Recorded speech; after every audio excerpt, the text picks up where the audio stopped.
Assalamu alaikum everyone. My name is Dr. Ghulam Mustafa, the Director of Dawood University. I welcome all of you in this webinar of Dawood University. Today's topic is architectural education in Pakistan, the reflections throughout history. And now we have Dr. Yasira, the Chairperson of Architecture Department with us. We are also lucky that the Vice Chancellor of Dawood University, Dr. Faizullah Basi, is also with us. Thank you, sir, for joining. Dr. Yasira, over to you. Thank you very much, Dr. Mustafa. Thank you for a nice introduction, and I'm thankful to Dr. Faizullah Basi Saab, the Vice Chancellor of Dawood University, for giving us time and joining us here. Thank you very much. I hope it'll make some sense to the general audience, because keeping myself within an engineering university and talking about architecture sometimes feels a bit difficult in a sense that we are having a feeling that we are not the technocrats and not that technical as engineering people are.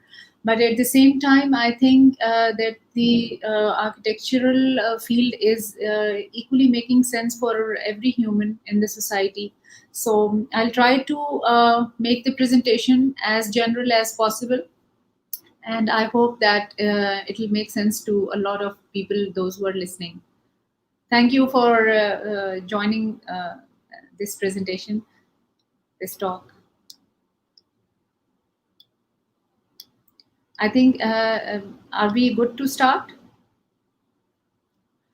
I'll be going through the brief introduction of all about the contents which we'll be talking about, and I'll be generally going through quickly these things. There will be an introduction about the architectural education, then the historical setup of architectural education, development of formal architectural education, how it was developed. Then there was a paradigm shift when we shifted to the curriculum-based form of education in architecture.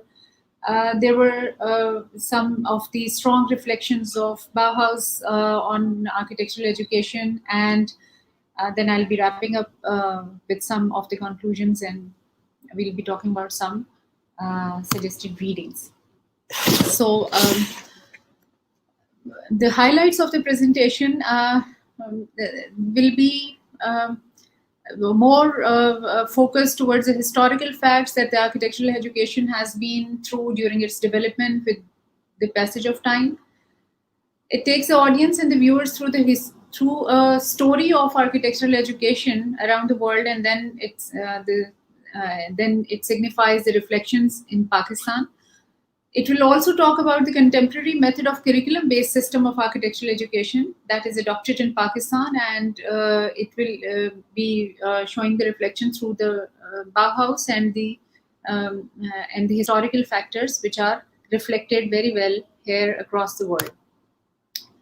I have a hope that this presentation will offer an insight of the process of the architectural education. It may also offer an interesting and worth explored area for engineers, entrepreneurs, educationists, students, teachers, and I believe that for all those who use the built environment in society as a product of architectural education. So I think that it is for everyone.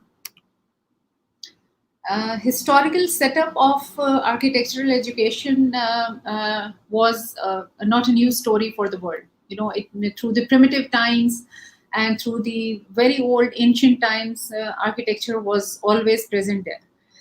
Basically, like all other types of education, it is also encompassing a two-way process which involves two main stakeholders, students and teacher, and it disseminates knowledge through these two stakeholders.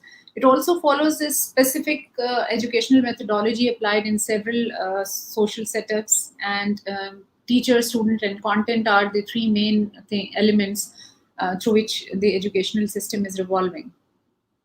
Vitruvius, famous master architect in history, once said, and he wrote it very well, that architect should be equipped with knowledge of many branches of study and varied kinds of learning, for it is by his judgment that all works by other arts is put to test. Now, significant approaches for the training of architects involved apprenticeship and curriculum based models, and these two models were actually uh, um, based on several different types of the components in the form of contents, different types of the varieties which were included in the throughout the whole process. We'll be discussing it later on.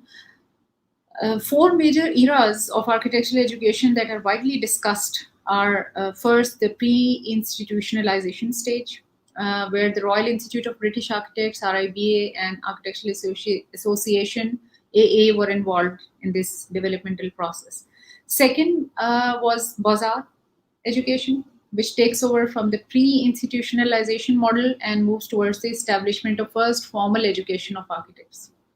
Third, as the Bauhaus area, which although continued only for 9 years, but it has the strongest reflections and the strongest significant marks throughout the history of architectural education throughout the world. It has been adopted widely across the board. Fourth is the contemporary era, encompassing a broad range of handling of architects in a diversified form. People are talking about the multidisciplinary ideas. People are talking about going back again to the apprenticeship model, and as well as the curriculum-based model is still very strongly prevalent throughout the world. Before 18th century, now we'll be trying to going through the very historical times, which were actually the formation of the formalized type of the architectural education when it was surfacing. Before 18th century, there was actually no established route for becoming an architect. The same was true for other professions. Wherever the crafts or some kinds of the artwork or the sculptive work or any type of the work, paintings, they were involved. A reference from the Gibbs Book of Architecture, which was published in 1728, conveys the principles of architecture as manuals for architectural production and inspiration. Independent masters in the building crafts, employees in the royal works, workers in other professions such as painting, science, and diplomacy, and the members of land-owning classes might become architects, as well as those who had served their pupillage with an architect. That was because the apprenticeship model was more easily adaptable. The traceable evidences about architectural education during historical times in the pre-formal stage are diversified in nature, but clinging to either one of the models. It includes education through drawings, lectures, practice, pupillage, and school-based. Now, all these kinds were easily adaptable because people were more closely related to to such kind of the skills for their livelihoods. The training of architects, as it was done by pupillage or apprenticeship, included some basic contents and methods adopted. These methods of awarding the trained architects were in the form of certification, where a lodge was used to make different kinds of certification that were awarded in the form of badges or in the form of some type of the certificates. Those were awarded to the skilled person. There are some of the images of the certificates which were awarded at the United Lodge in England in 1813.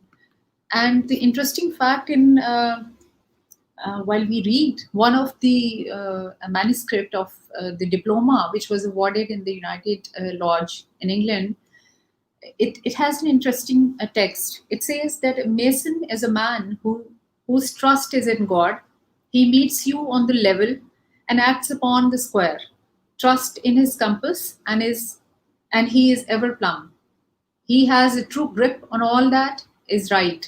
He is loyal to his order, and whenever and whatever his degree, he is master of himself in the lodge of life. He was unstained and white lambskin of innocence.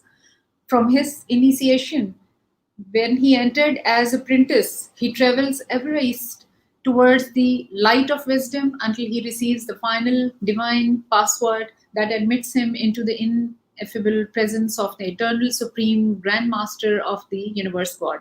So it has an interesting text. It is actually depicting all the qualities that the lodge maybe they were able to inculcate when they assign a person to go and serve as an architect.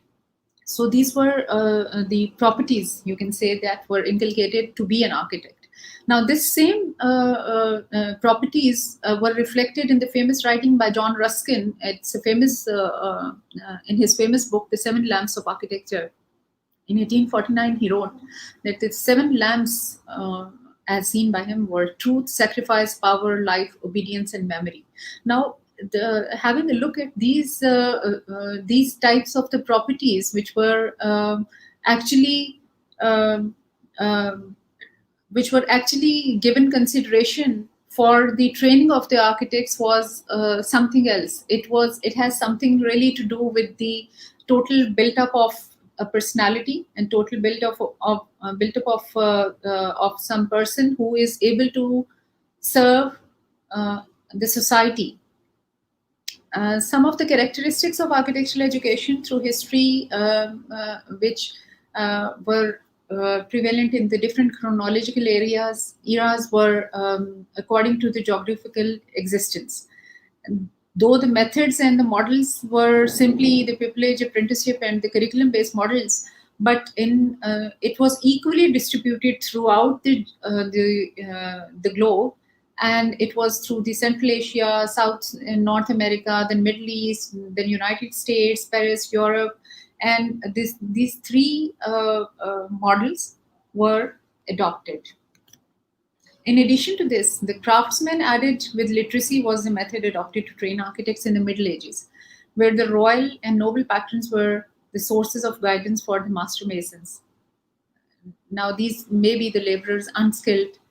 Afterwards, they were admitted to such kind of the skills, and they were officially qualified to serve as architects.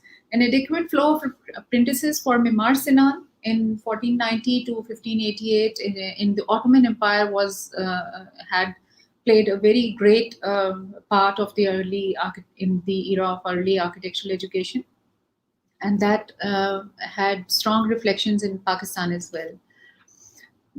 If you talk about the hierarchy of the skilled architects in Ottoman Empire, the royal and noble patterns were actually there to dictate, might not be the right word to use, but they were actually there to guide the master masons and the associated masons, who eventually guided the masons, and then the chain continued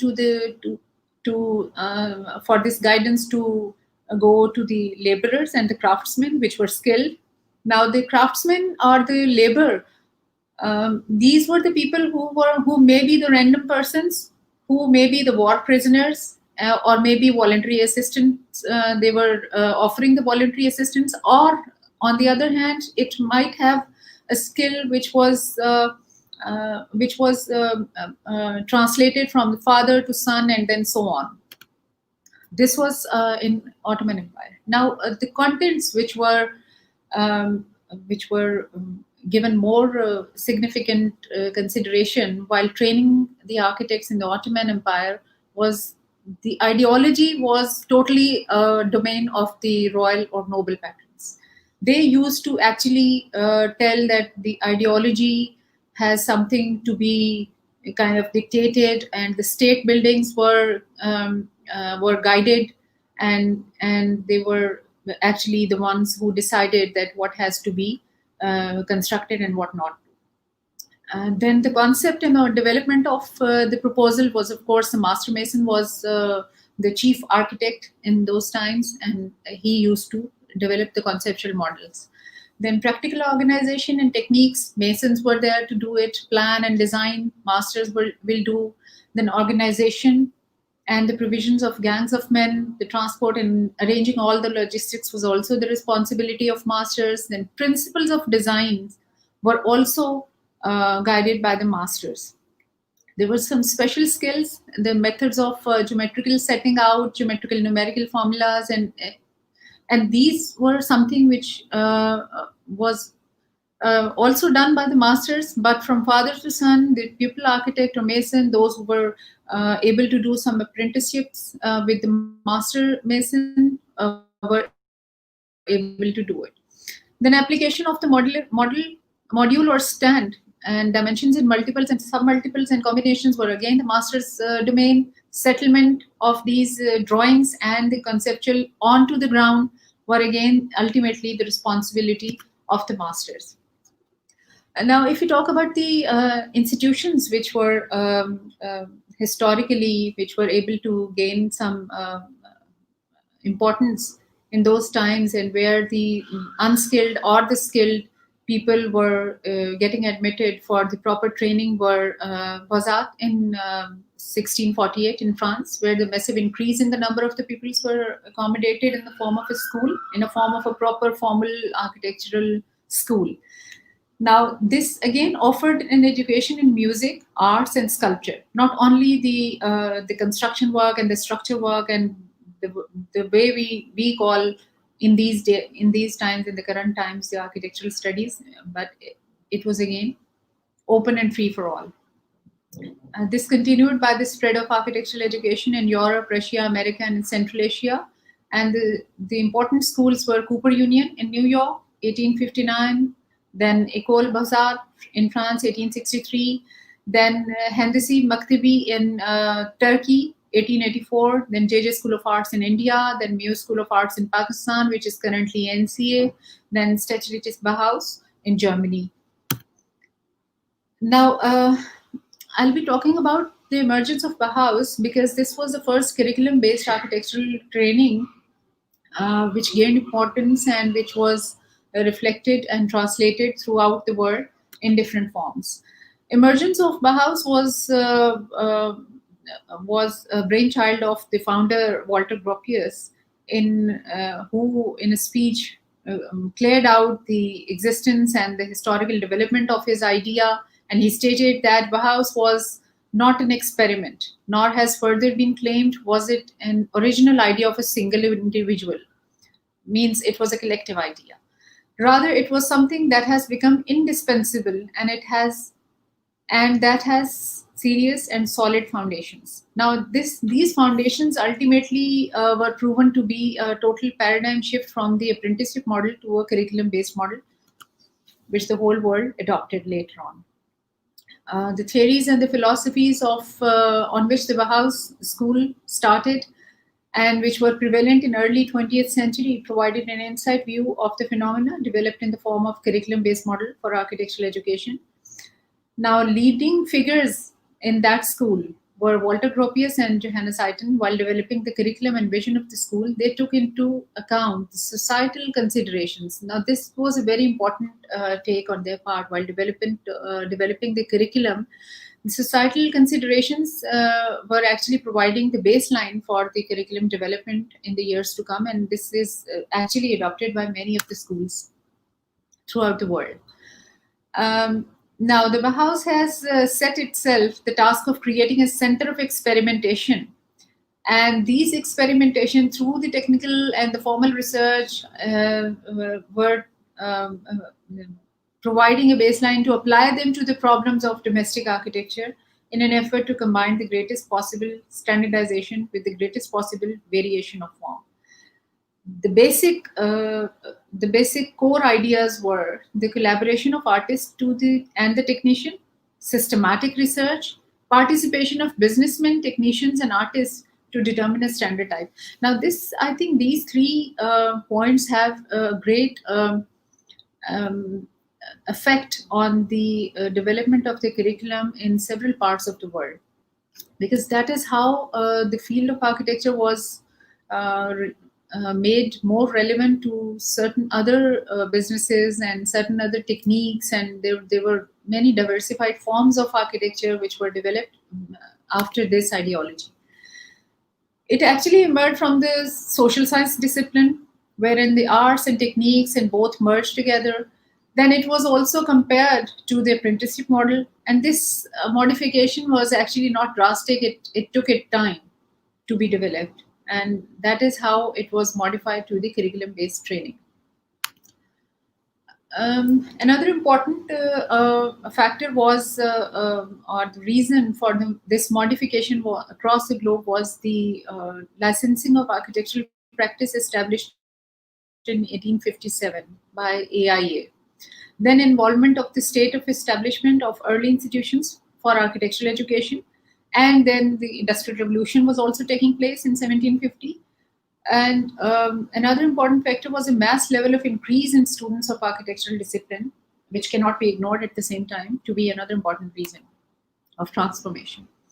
Now, the curriculum-based training in architecture was it started from Bauhaus, and but it was later on developed and reformed and refined by the early professional education masters, I must say, and they were the mentors for many like Lee Corbusier, Mies van der Rohe, and Frank Lloyd Wright, who depict the philosophy behind the House School of Thought. Now, the concept and the basis of the basic design as a subject, which we all adopt in almost all schools of architecture, we have a basic design subject. This is actually the brainchild of the Bauhaus, which started in 1919, and it is valid till today. The basic purpose and intents of the subject, as was inculcated in that school in the Bauhaus, was derived through an approach of considering the societal needs. Besides basic designs, drawing, ceramics, sculpture, textile, painting, and music, they were there, and they are also an offshoots of the same curriculum, which are adopted by many schools. So it was actually a rethinking that originated a paradigm shift. Now, another major institution for architectural studies for the curriculum-based model was at Cambridge University. School of Architecture, Cambridge University emphasized the general subjects in undergraduate studies of architecture. It offered a range of general subjects which were very considered as major subjects, not as minors or allied subjects. Annual prospectus of Cambridge University, 1927, shows some of the good content, which says, broadly speaking, there are no qualifications except general intelligence and interests in subject. Now they are telling the prerequisites or the eligibility criteria, you can say, to be best fit for the training of architecture. And where such interests exist, a certain capacity for drawing is usually found. But capacity for drawing is by no means everything, again, or even the greater part in the equipment of intending architect is only one of the indicators of a habit of mind which constitutes an essential part of architect's life. Now that's very important. That has been again translated in the ideologies and the vision and mission, and in the basic, the gist of the ideology for all schools of architecture. Capacity of mathematics, then they say it's also valuable. Then the well-written English, and have some knowledge of general as well as the English history. So all these were taken into account for establishing a curriculum at Cambridge University.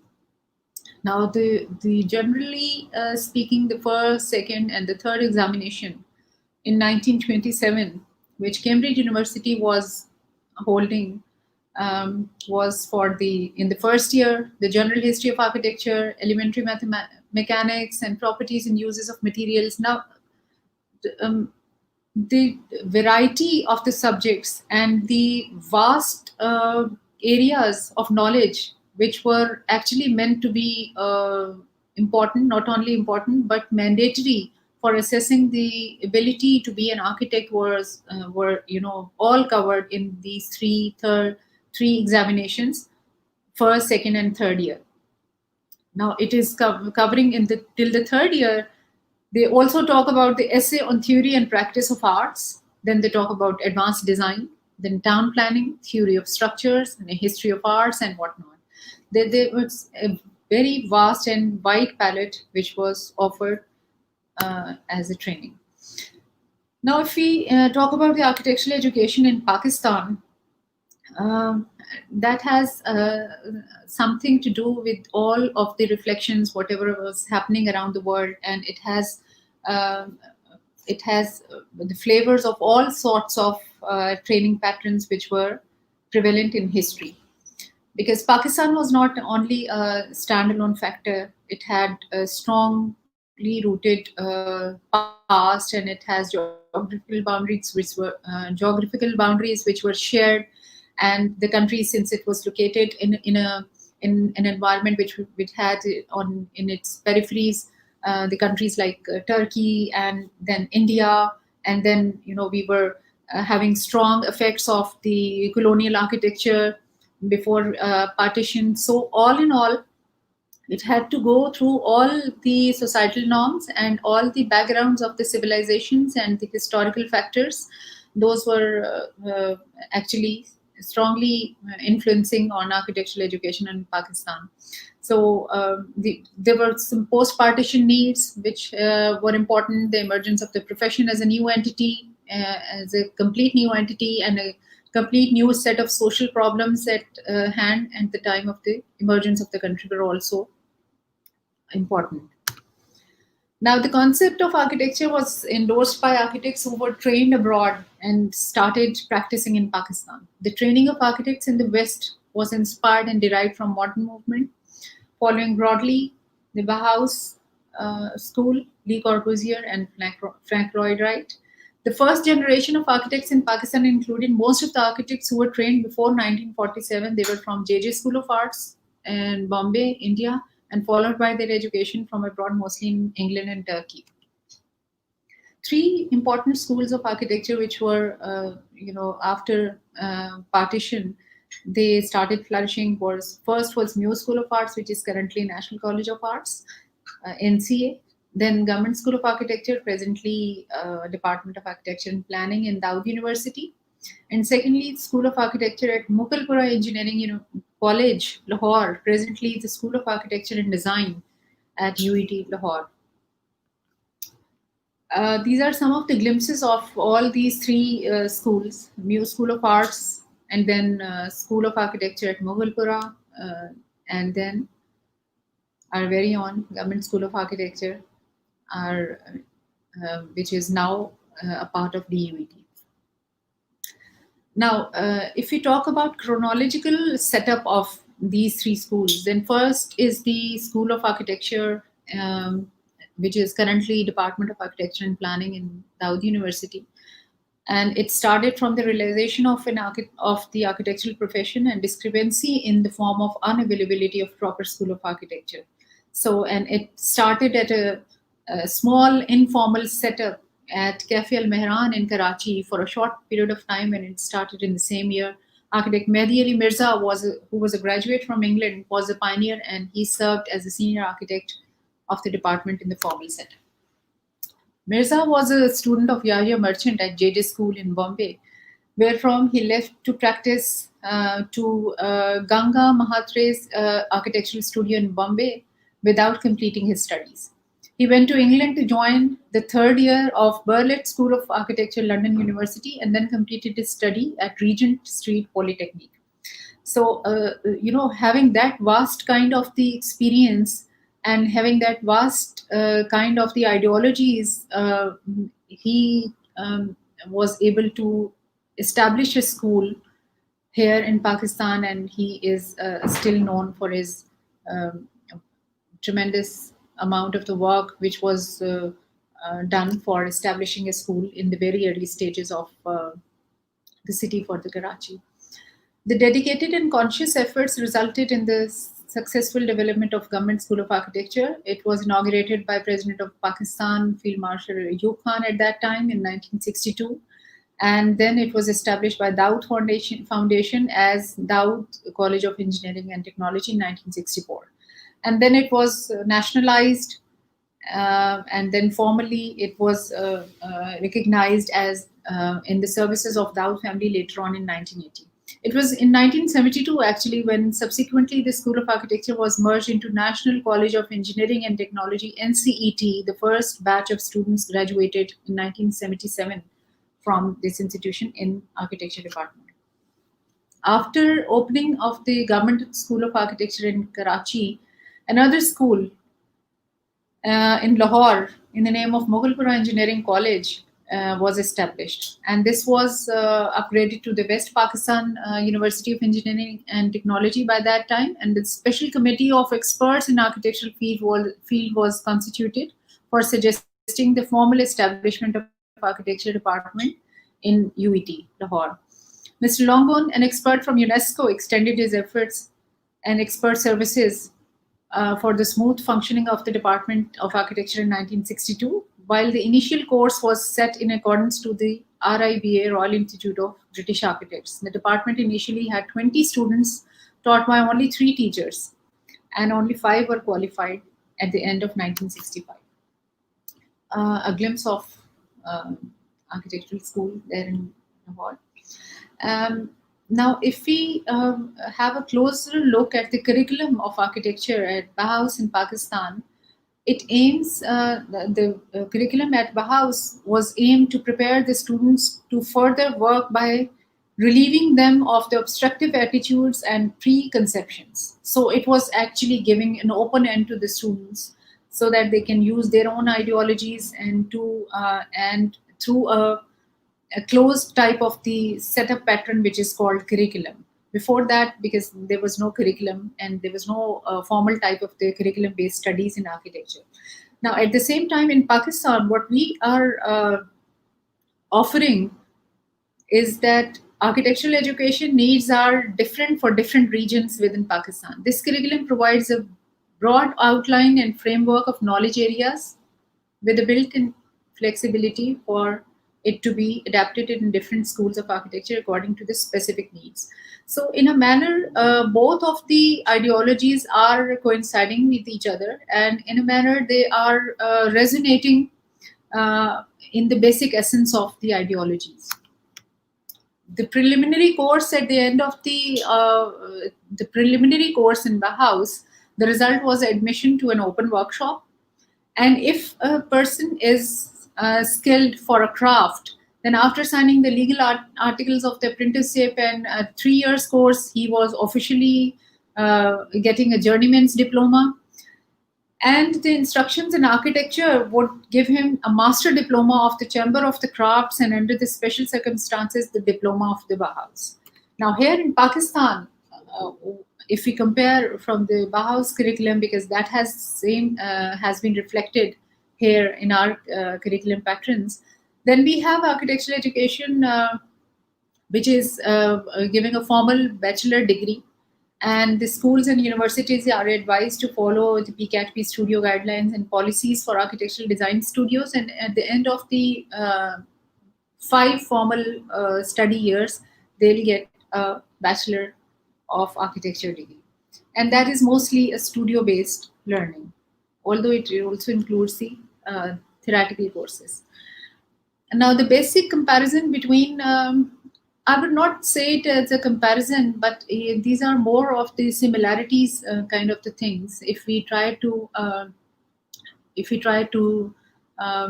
see through the prism of Bauhaus curriculum into the Pakistani curriculum, then the workshop-based, the section A, which you can see here, the workshop-based practical learnings were the stone workshop, carpentry workshop, metal workshop, and the same was also adopted in many other schools of architecture around the world. Like AA school is very famous for all these workshops. At the same time, we here in Pakistan have architectural studio, then we have focus studio, and then there is a thesis design. So all of these are practical works. Then the observation-based studies, the study of nature and the analysis of materials in the Bauhaus curriculum is also reflected here in our practice-based learning, which we have in the form of material and construction, energy and environment, structure for architects, and building services and systems. Same is the case with the representation-based studies, which are descriptive geometry, technique of construction, and drawings of plans. And we have a reflection of these in the form of history of architecture, then theory of architecture, architecture in Pakistan. These are the names of the courses which we have more or less similar kind of the courses in almost all schools of the country.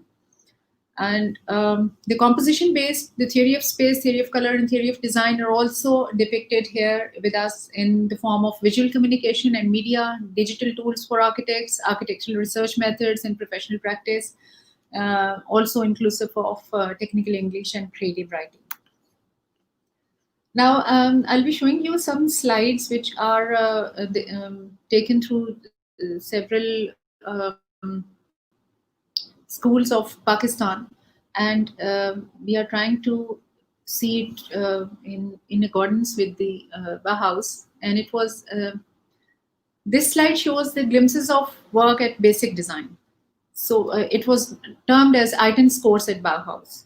So similar kind of the exercises are here with us when we have our basic design. These are the images from our very own department of architecture and planning, and this is the work for the basic design at first year level. Now the second was the Klee's course of drawing at Bauhaus, and these were the basic techniques of the drawings which were shown. And we have the basic drawings which are very much modified at a later stage when the sketches and all of the drawings are very much mature. But at a very basic level, when the students are coming, they are able to produce the pencil drawings in this form. Now, these are the glimpses of some basic design work in Pakistan. These are also from different schools. Now, Kaninsky's course was again at Bauhaus, and they were the color experiments, the color of different forms and shapes, and then the color wheel, and the same are also still done at the basic design course here in Pakistan, in almost all schools around the country. Pencil drawings and renderings, these are also from Pakistan. At Bauhaus, there were the woodworks, and in Pakistan, this is also done at many of the schools. There are these woodworks are also done through the model making workshops, and some other formations of the wood are also used. Now, wall painting course was also an interesting course at Bauhaus. This is showing a staircase railing, and at the front of the wall, these human figures were painted at Bauhaus. And this is also one of the wall painting here in a school in Pakistan. This is also in our own department of architecture. People are familiar with these drawings of wall painting. Now, the architectural drawing, the pure architectural drawing. This is the plan of Bauhaus itself, which was a very old drawing. And these are some of the handmade drawings of the Sajal building Katyana mentioned here in Karachi. These were also prepared by our own students. Now I'll be wrapping up my presentation here. And in the, to wrap up, I must say that, I have an intention to offer all types of the audience, no matter they want to be architect or not, they are from architecture field or not. But I believe that as a user of the built environment around us, everyone has the same feelings about this profession. This is so common profession for all types of the people around the world. So having said that, the global trends in the future of architectural economics are actually offering a very wider room, because we are talking about the multidisciplinary kind of the education. We are talking about the different angles which we cannot incorporate. We can offer different types of the curricula. We can offer the skill sets, different types of the skill sets, which are also a part of the architectural education. Not only architectural education, but it can be related to many of the contemporary types of the educations. So there is actually a need to develop a novel construct for this educational system, exploring the strengths of curricula and to make them more compatible with the societal norms in order to serve the society. Ultimately, the purpose of education of all types is to serve the society, I believe. I would also like to suggest some readings and that you may find interesting to read. This is not only architectural stuff, but equally must be of interest to many of you. The book by John Ruskin, The Seven Lamps of Architecture, a very interesting book.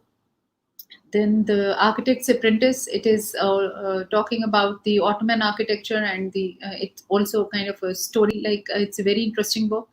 And then From Bauhaus to Our House by Tom Wolfe, it is actually talking about the translations of those same ideologies which the whole world is adopting. And our houses are mainly through the ideologies of the Bauhaus.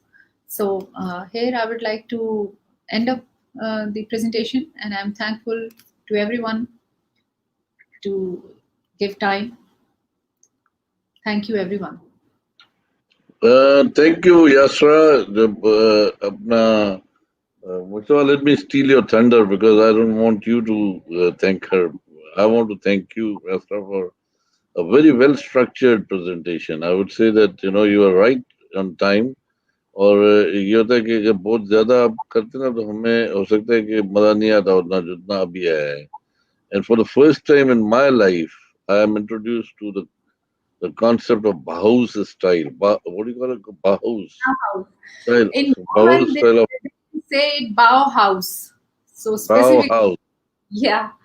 In I was German. googling out while you were talking. I was googling out, and it's a typical style of architecture, Yes. which probably mixes crafts with whatever.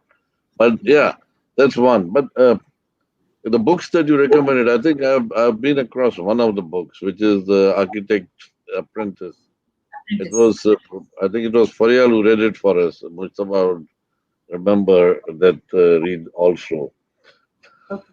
But here's the deal. I think it appears that architecture is very well structured over the period of time that it is, like any other discipline. But I would like to know from you, okay, what are the modern trends that we see in architecture? What is happening these days in architecture? Something modern. Historically, तो हमने बड़ा जबरदस्त देखा. Where is architecture leading us nowadays? That's my first and the only question I'll ask you. Where is it leading us? Thank you for asking this. And I believe that architecture is something which has to be used as a tool to offer a very different palette of educational system throughout, not only for architects, but also for the entrepreneurs, also for the engineers, also for the common man. So, and the key to have this paradigm shift is actually the interdisciplinary factor of it. So the master architects used to the basic core of this ideology for architecture, the whole concept of architecture actually emerged from the same concept that an architect has to be master of painting and mathematics and music and everything. So this same is now being reflected in these contemporary times, that we are talking about interdisciplinary phase of architecture. So I believe that we have actually crossed the modern and the postmodern. Now is the current time, and this current time is leading us to move towards the interdisciplinary kind of a thing, which it will also encompass the urban planning and the water management systems, the environmental management systems, and the structures and whatnot. You just name anything, and that comes under the umbrella of architecture, I believe. So the postmodern architecture is actually tapping to the door of a musician, or to the door of a painter, or to the door of to get knowledge and develop a skill set that will offer the solutions to the society. Interesting, very interesting. Thank you very much. That was my question. Any other questions? I think I leave it to the audience who's watching us. There is a long question. Okay. Madam, can you read that? Ji, it is from Muhammad Suhail. My question is, what are the measures being taken to make architecture education much more fruitful? Like we as generation are growing and learning, so what work has been done to tackle and nourish young minds in this field? No doubt it requires a lot of effort to deliver, but how we improving in 5 years degree learning phase? So, what I have understood from this question is that what we can offer would be the right word. What we can offer to the young generation. I always feel that